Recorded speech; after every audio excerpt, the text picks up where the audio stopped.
Watu wengi hatujui kutunza muda. Hata sisi wahubiri wakati mwingine hatujui importance of time keeping. Hatujui umuhimu wa kutunza muda. Sasa leo nataka tuangalie time katika perception ya Biblia. Na Mungu atatusaidia sana tuweze kuelewa Mungu anasemaje kuhusu muda. Kitabu kile cha Waefeso sura ya 5. Waefeso sura ya 5. Na ule mstari wa 15 mpaka mstari wa 17. Waefeso sura ya 5. The book of Ephesians chapter 5 verse 15 to 17. What does the Bible says? Inasema, basi angalieni sana jinsi mnavyoenenda. Pastor Ben alituambia, nataka uone hili treat vile ambavyo Mungu anatengeneza connection kati ya wahubiri. Alisema tunakuja kwenye retreat kuji-evaluate, kujifanyia assessment. Mnanielewa vizuri? Yaani tuko hapa, tumetoka kwenye vita, tumekusanyika hapa, sasa tunafanya evaluation ya kwamba wewe kwa nini ulipiga risasi vile? Kwa nini wewe ulifanya hivi? Ndivyo Biblia inavyoanza. Inasema basi angalieni jinsi mnavyoenenda.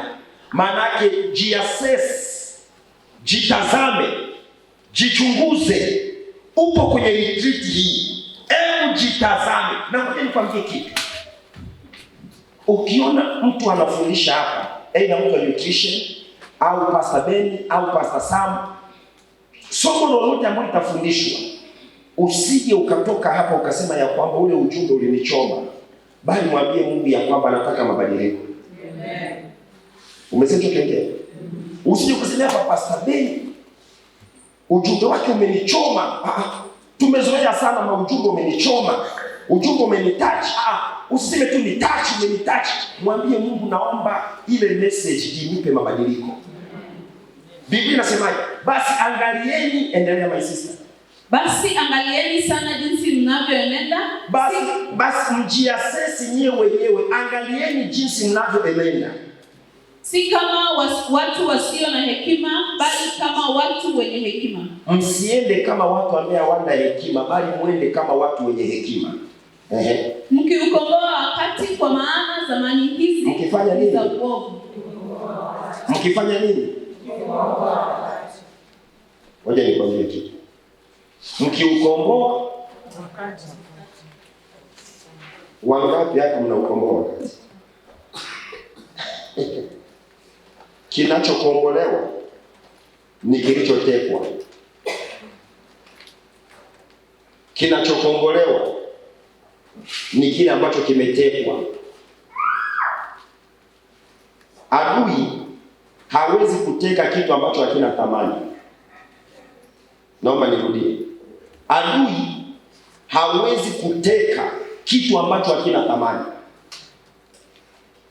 Biblia inasema angalieni mnavyoenda huku mkiukomboa wakati. Kwa sababu wakati una thamani. Time has value. Wakati una thamani.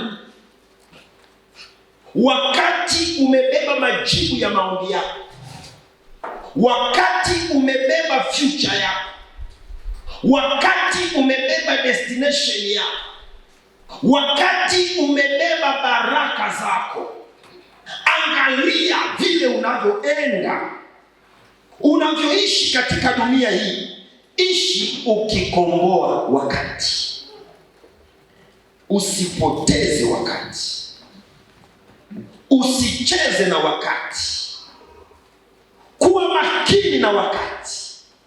Kama ni wakati wa kwenda kwenye retreat, nenda kwenye retreat. Usilete sababu za wakati. Kama ni wakati wa kulala, nenda ulale. Kama ni wakati wa kucheza, nenda ucheze. Kama ni wakati wa kuimba, imba. Kama ni wakati wa kucheka, cheka. Komboa wakati. Komboa wakati. Usicheze na wakati. Ukiuchezea wakati utakuchezea. Ukichezea wakati utakuchezea. Ndio maana mahali fulani Suleiman anatuandikia, anasema kila jambo na wakati wake. Kila jambo na wakati wake. Na usijisikie vibaya kitu fulani usipokipata kwenye maisha. Wakati wake haujafika. Ukifika utapata. Kama leo hauna gari, usijisikie vibaya, wakati haujafika. Hata huyu mwenye gari kuna wakati alitembea kwa miguu. Wakati ulipofika alipata gari. Ukiona leo huyu mtu ako na shamba, wewe umekaa kwa nyumba ya kukomboa, usijisikie vibaya. Hata huyu mwenye nyumba yake leo kuna wakati alikaa kwenye nyumba ya kukomboa. Wakati ulipofika alijenga nyumba. Kila jambo na wakati. Wewe mwambie Mungu, nisaidie kukomboa wakati. Nisaidie kukomboa wakati. Usipojua kukomboa wakati, shetani atayachezea maisha yako. Na Wakristo wengi sana tunachezea wakati. Hebu sikia. Kama ni wakati wa kutoa sadaka, toa sadaka. Usisubiri upate hela nyingi ndio utoe sadaka. Hautazipata. Kama ni wakati wa kusupport pastors, support pastors. Usisubiri mpaka uwe promoted ndio uanze kusupport pastors. Hiyo promotion hautaipata. Kila jambo lifanye kwa wakati, komboa wakati. Ukisikia kitu moyoni kinakutaka ufanye jambo fulani, go and fight. Nenda na ufanye. Komboa wakati. Komboa wakati. Usicheze na wakati. Naomba niwape mifano michache kwenye Biblia kabla kengine haijanipigia. Na kuna watu wameniomba nifundishe somo la ndoto. Si kama nitapata nafasi, hebu tujaribu. Komboa wakati. Sasa unajua problem, Bible ina mambo mengi sana. Hata Biblia haiwezi kumaliza yote. Yaani Bible hii unayoiona hivi, this is the forest. This is the forest. Ni kubwa. Na mtaona kila preacher akija na la kwake ambalo Mungu ameleta ambalo ni jipya. Kama pastor leo amesoma verse hizi hebu isome. Hiyo ya kubomoa sio na kujenga, sijawahi. Yaani pastor na mimi nitaenda kuipreach hiyo na unipe tu ruhusa. Na vile nitakavyoitoa mimi. Na ameshaniruhusu nitaipreach tena kesho. Hiyo ya kujenga. Pastor nashukuru nipa sababu. Yaani Bible ni kubwa. Sasa nataka tuangalie mifano michache ya watu waliochezea wakati. Na hao watu usiwe wewe. Mtu wa kwanza anaitwa Ibrahim. Ibrahim alichezea wakati. Hiyo tunaipata wapi? Kitabu cha Genesis chapter 18. Mwanzo sura ya 18. Mwanzo sura ya 18. Na ule mstari wa kwanza. Mwanzo sura ya 18. Genesis chapter 18 verse 1. Biblia inasema. Inasema, Bwana akamtokea Ibrahimu karibu na mialoni ya Mamre. Bwana akamtokea Ibrahimu karibu ya mialoni ya Mamre. Alipokuwa ameketi mlangoni pa hema. Alipokuwa ameketi mlangoni pa hema yake. Mchana wakati wa hari. Hebu sikia. Bwana alimtokea Ibrahimu saa ngapi? Mchana. Hivi mchana inaanza saa ngapi? Mchana inaanza saa ngapi? Mchana. Nuni ni saa ngapi? Mchana inaanza saa 6. Saa 6 dakika moja. Ndiye mlisoma geography. Sawa Sasa Biblia inasema tu alimtokea mchana. Ila haijasema exact ni saa ngapi, si ndivyo? Sasa mimi Magot nasema ni saa 7 mchana. Mmenielewa? Bwana akamtokea Ibrahimu mchana. Alipomtokea Ibrahimu akamlaki. Akawatengenezea chakula wale watu, wakala wakafurahi. Alafu wakampea ujumbe. Verse 17. Verse 17. Inasema, Bwana akasema, Je, nimfiche Ibrahimu jambo nilifanyalo? Hebu sikiliza. Bwana alimtokea mchana. Nafundisha time management. Time management katika picha ya Biblia na mambo ya familia. Bwana anamtokea mchana. Alipomtokea akasema no, lazima nimweleze Ibrahimu kitu ambacho nataka nikifanye. Ni kitu gani hicho? Na nimeona maovu ya watu wa Sodoma na Gomora yamekuwa ni makubwa. Mungu akashare na Ibrahimu. Hivi kwa nini mimi firstborn wangu ni msichana na sio kijana? Kwa nini mimi mume wangu ametokea huku hajatokea? Ibrahimu amepata time ya kuzungumza na Mungu. Akamwambia Mungu wakiwepo 50, Mungu akasema siangamizi. Wakiwepo mpaka akafika 10.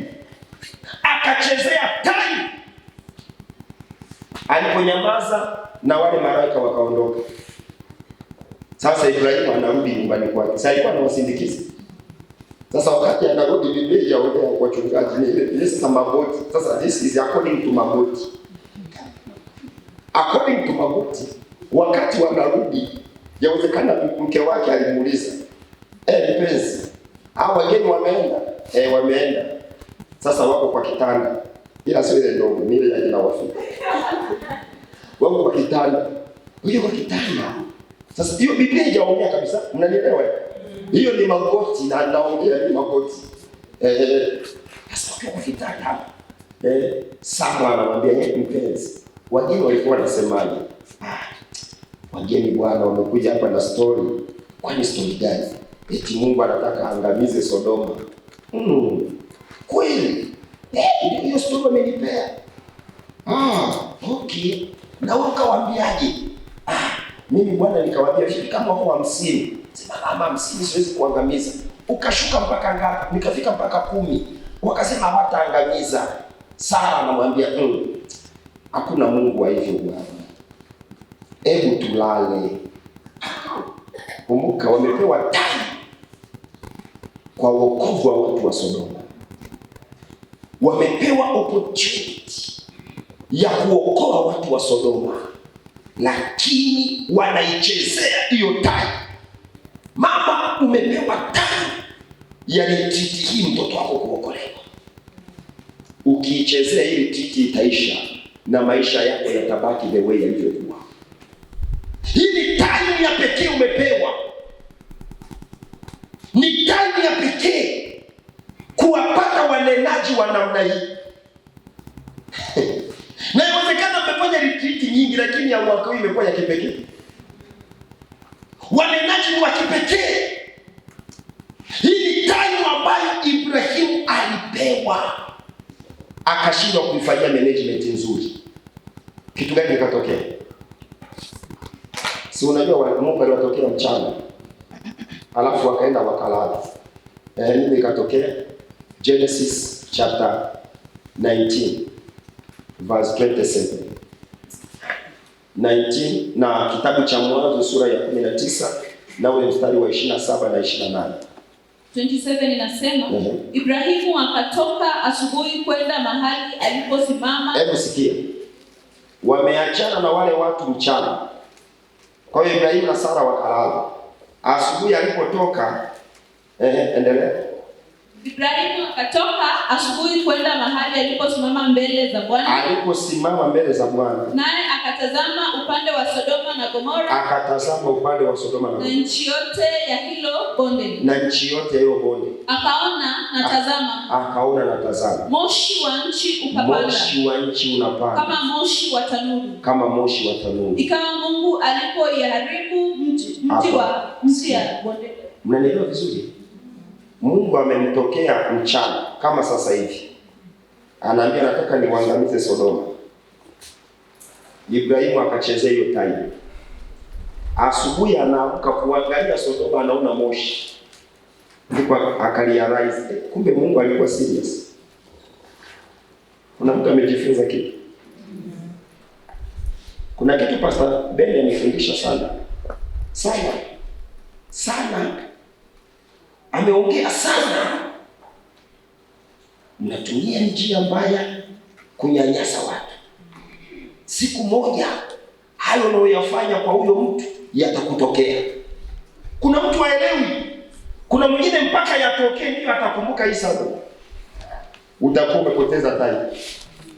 Ibrahimu alichezea time. Ameambiwa Sodoma inaenda kuangamia. Yeye hakufanya chochote kwa ajili ya Sodoma. Amepewa siri ya kwamba Sodoma inaenda kuangamia. Ibrahimu akanyamaza. Asubuhi anaamka, anaona Sodoma inakufa. Anaona Sodoma inakufa. Naomba nikwambie wewe mama uliyeko hapa, hii time tunayokaa ni time ya hatari. Usichezee kwa ajili ya wokovu wa nyuma yako.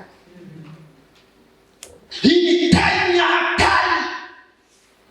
Ndivyo Biblia inavyosema kwenye kitabu cha 2 Timothy. 2 Timothy, my sister. 2 Timothy chapter 3 verse 1. Kitabu cha Timotheo wa pili sura ya 3 mstari wa kwanza. Inasema, lakini ufahamu neno hili, ya kuwa siku hizi ni za mwisho. Kutakuwako nyakati za hatari. Kutakuwa na nyakati za hatari. Sikia. Hizi nyakati wewe mama ni nyakati za hatari. Usicheze na time. Kama ni time ya kusoma Bible, usiruhusu watoto wako wasome simu, wasome Bible. Kama ni time ya kusoma Bible, usiruhusu watoto wako wasome simu, wasome Bible. Ukicheza na time, ukae na sawa na wale wamama wanasema, watoto wa siku hizi jamani, watoto wa siku hizi, watoto hawa hawaelewi. Utakuwa kama Ibrahimu. Alipoitazama Sodoma akaona moshi. Kumbe wokovu wa Sodoma ulikuwa mikononi mwa management ya time ya Ibrahimu. Kama Ibrahimu angemwambia Mungu, naomba usiuangamize, Mungu asingeuangamiza. Siku moja Moses alitumia opportunity. Wana wa Israeli walitengeneza ndama, kama mnakumbuka. Walipotengeneza ndama, Mungu akamwambia Musa, nataka nikauangamize hawa watu. Musa alichokifanya, alimwambia Baba, naomba uwasamehe. Naomba uwasamehe. Mungu aliwasamehe. Wewe mama umepata time, bado unaichezea time. Mama sikia, hii time mwambie mtoto wako ukweli ya kwamba my daughter, hii tabia itakuangamiza, stop it. Usisubiri mpaka apate mimba ndio ukumbuke hii sababu. Time management. Kuna wamama mko hapa mnaficha maovu ya watoto wenu. Kuna wamama mko hapa, mtoto wako anatoa mimba na unanyamaza. You don't go to pastor.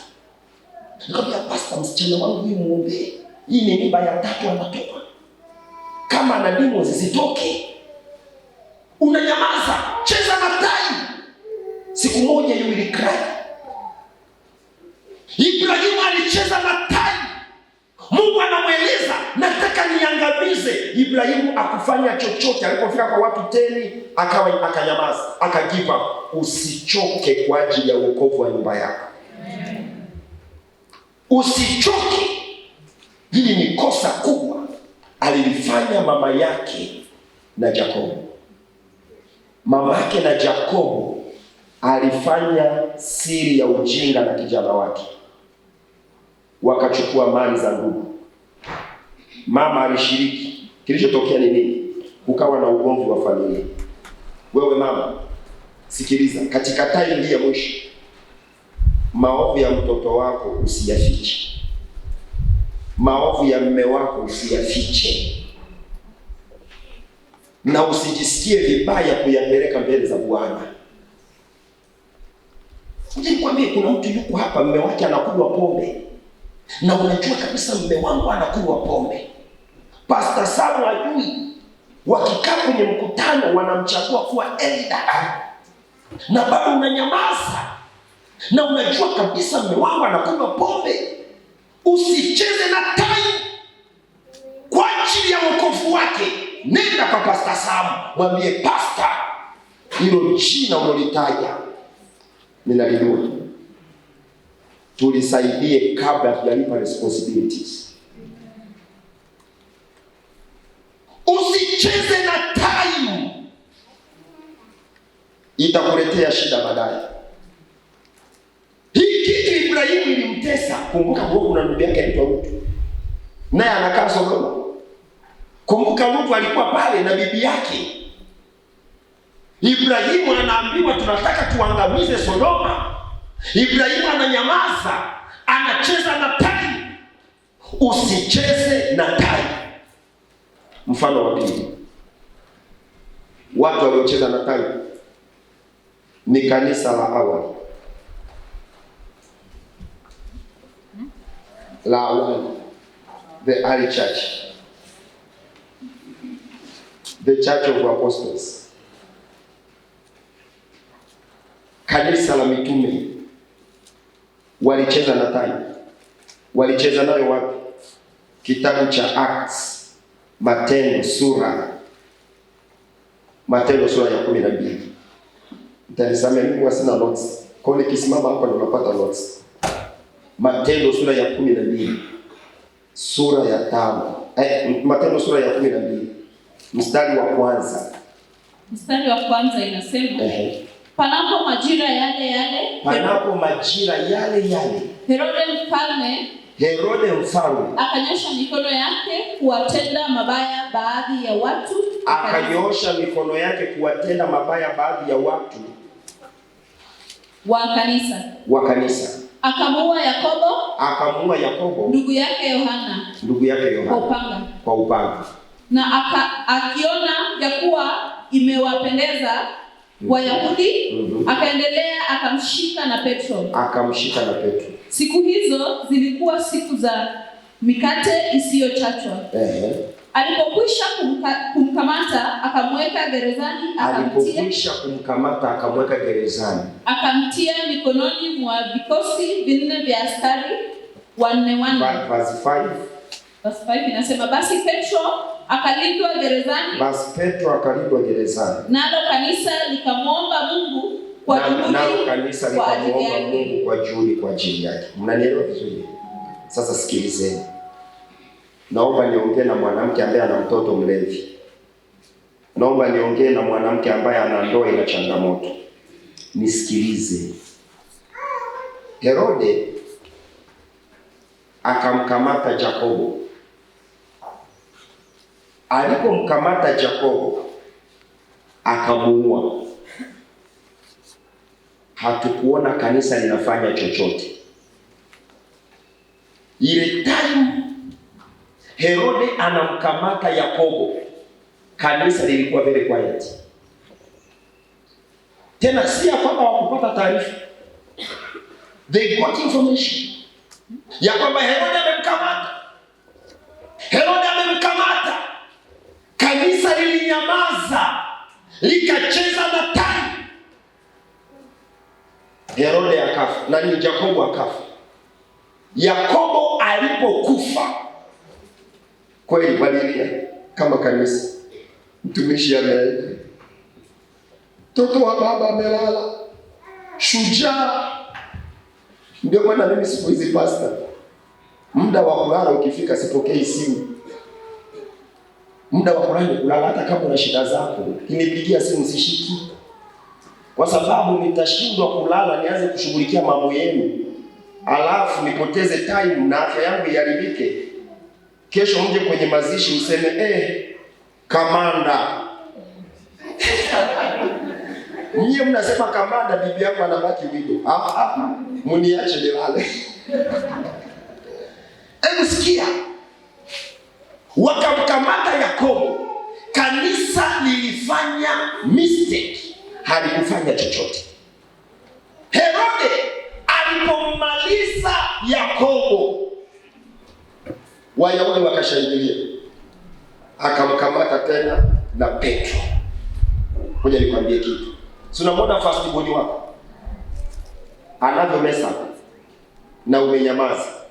Shetani akimmaliza first born atakuja kwa third born. Unanielewa? Si umeona shetani amemkamata mume wako, na you are very quiet, unatunza siri. Si unatunza siri? You don't share with your pastor. Ya kwamba pastor, mimi na mwanaume hapo na challenge hii.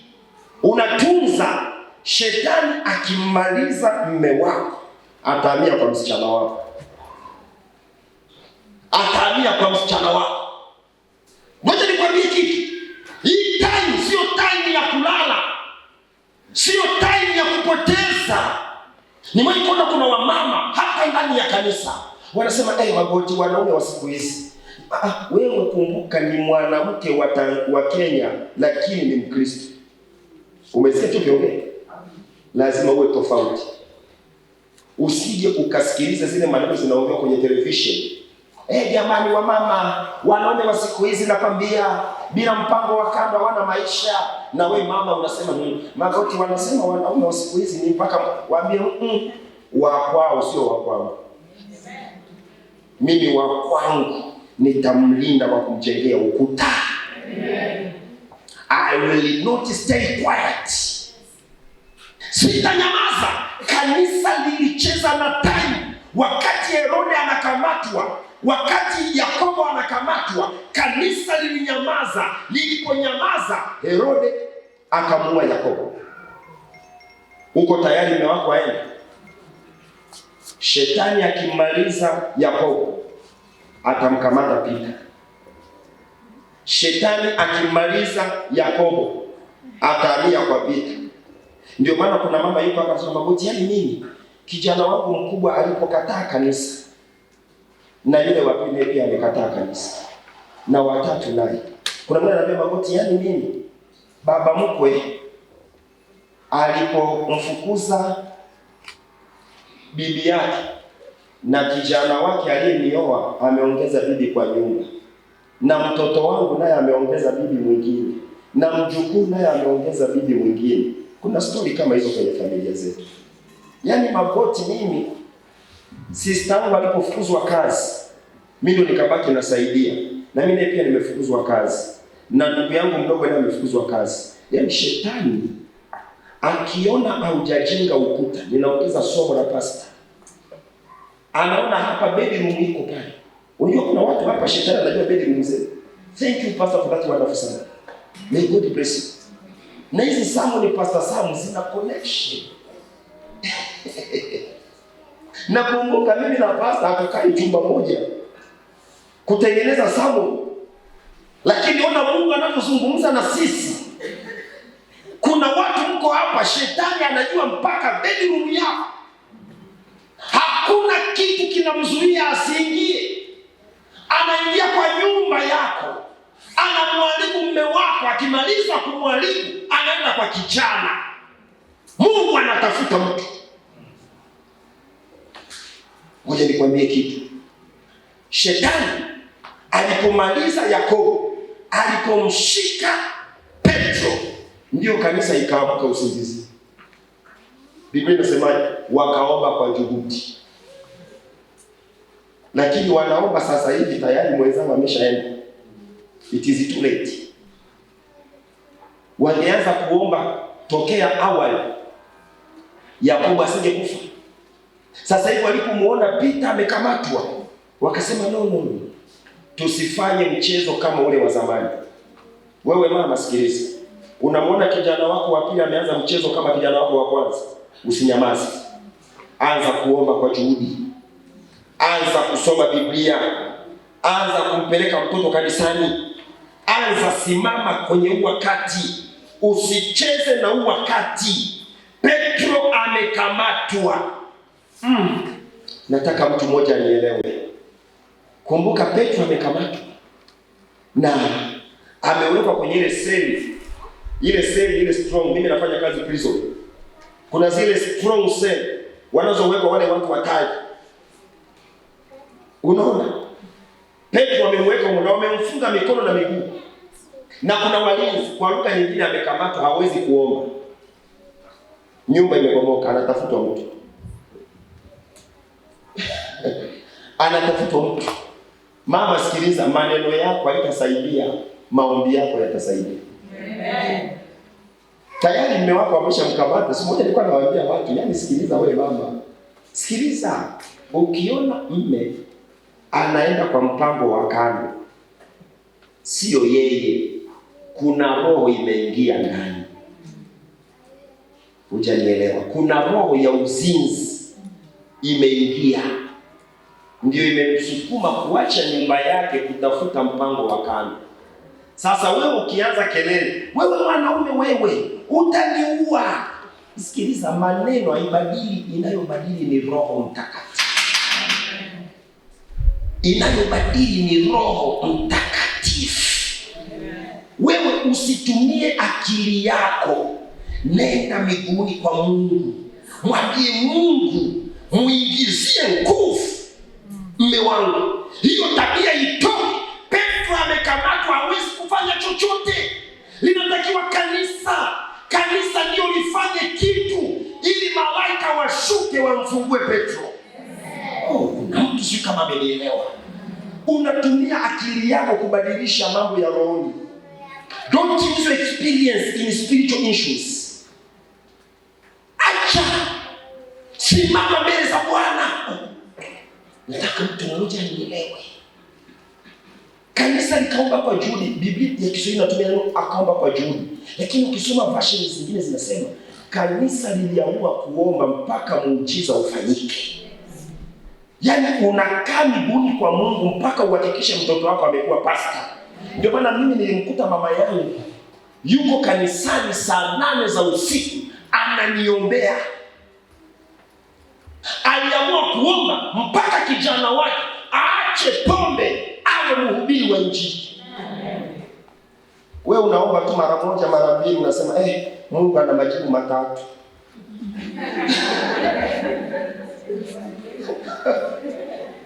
Yaani wewe unaomba mara mbili mara tatu tayari umeshakuja Pastor Sam, hii ya mume wangu Mungu ana majibu matatu. Mama sikia, omba mpaka uhakikishe mume wako awe mume wenu anakuwa mume wako. Amen. Omba mpaka uhakikishe mume wako anakuwa wa kwako, sio wa kwenu. Omba mpaka uone kijana wako ameokolewa. Usipoteze time. L.E White anatuambia shetani anajua muda aliyobaki nao ni kidogo. Muda aliyobaki nao ni kidogo. Kwa hiyo yeye halali wa Sabato mnalala. Ngoja niwaambie kitu. Ndio maana hapa watu wakiambiwa mambo ya kanisa ni wavivu. Hata hiyo hela hamtoi. Ndio maana watu wana hela lakini hawana maisha. Mmesikia tukiongea. Ndio kuna watu pastor wana hela lakini hawana maisha. Kusikia? Mtoto wako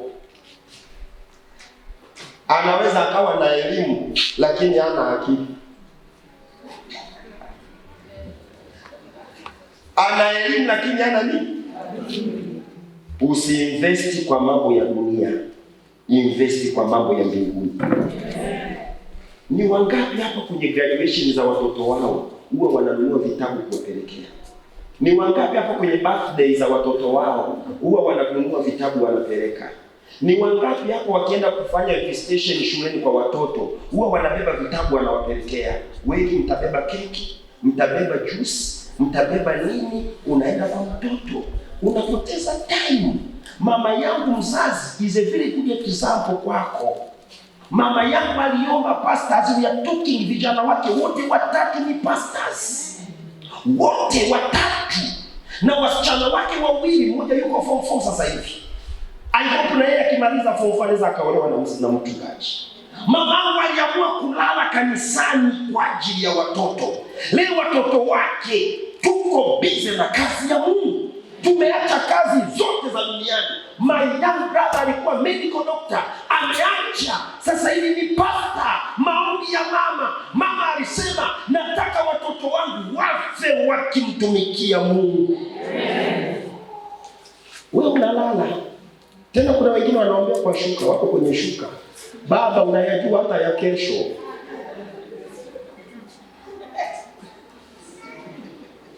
Ni wape mfano wa mwisho kabla kengele ya pili jamii. Ya mtu ambaye yeye hakucheza na tai bali alitumia tai vizuri. Anaitwa Moses. Kitabu cha Kutoka sura ya 17. Kutoka sura ya 17. Exodus chapter 17. Tutasoma verse 8 mpaka verse 13. Kwa sababu ya muda usisome dada, hata tu niseme utaisoma nyumbani. Nataka nikimbia haraka kabla kengele haijapiga ya pili. Kitu gani ikatokea? Kulikuwa kuna vita. Musa akamwambia Joshua, tengeneza watu waende vitani. Basi wale watu wakaenda vitani. Musa akamchukua Haruni na Huri. Wakaenda mlimani. Biblia inasemaje? Musa akanyanyua fimbo. Wakati Musa ananyanyua fimbo, Israeli wanashinda. Akishusha fimbo, Israeli wanapigwa. Mungu anatafuta mtu atakayejua kucheza na tai. Ushindi wa wana wa Israeli haukujengwa na waliokuwa wanapigana vita. Ulijengwa na Musa aliyejua kucheza na tai. Alipokuwa ananyanyua fimbo, Israeli inapata ushindi. Akishusha fimbo, Israeli inapigwa. Mama, watoto wako wanakutegemea. Mume wako anakutegemea. Wewe ndiye Musa wa familia. Sikia, wewe ndiye Musa wa familia. Hebu sikiliza Biblia inasemaje? Mikono ya Musa ikachoka.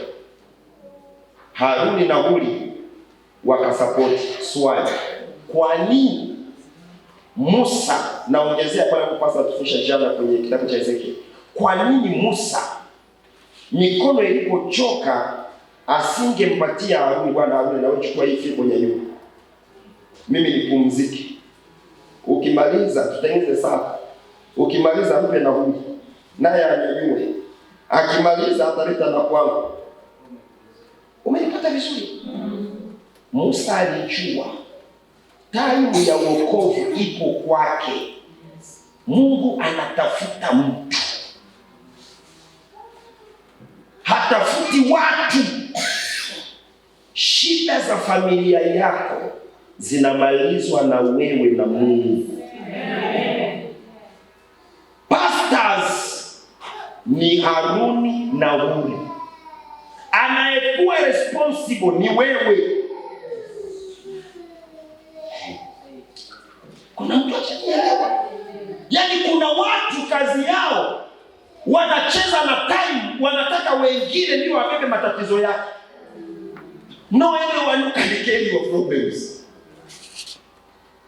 Kuna mtu ananiandikia message.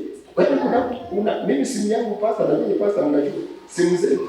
Mtu anakuandikia message ndefu, afa anakuambia Magoti funga niombe. Yaani mimi nishindwe kula, wewe ule.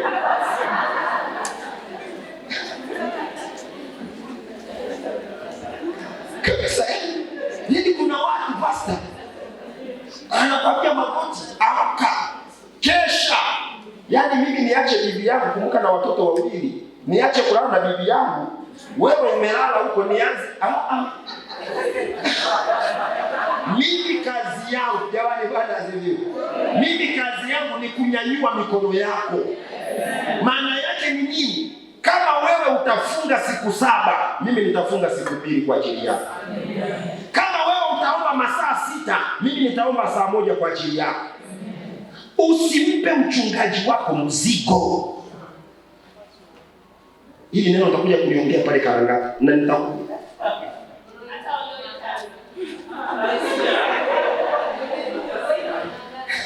Hebu sikilizeni watu wa kwenda mbinguni. Yule mtoto ni wa kwako, huyo mwanaume ni wa kwako. Wewe ndiye Musa. Mungu anatafuta mtu ambaye atajua kutumia time. Atakayejua kutumia time. Hii ni time ya wewe kunyanyua fimbo na kusema Mungu, sitaiachia hii fimbo mpaka Israeli yote ishinde. Sitaachia hii fimbo. Hii ni time ya watoto wangu kuokolewa. Usicheze na time.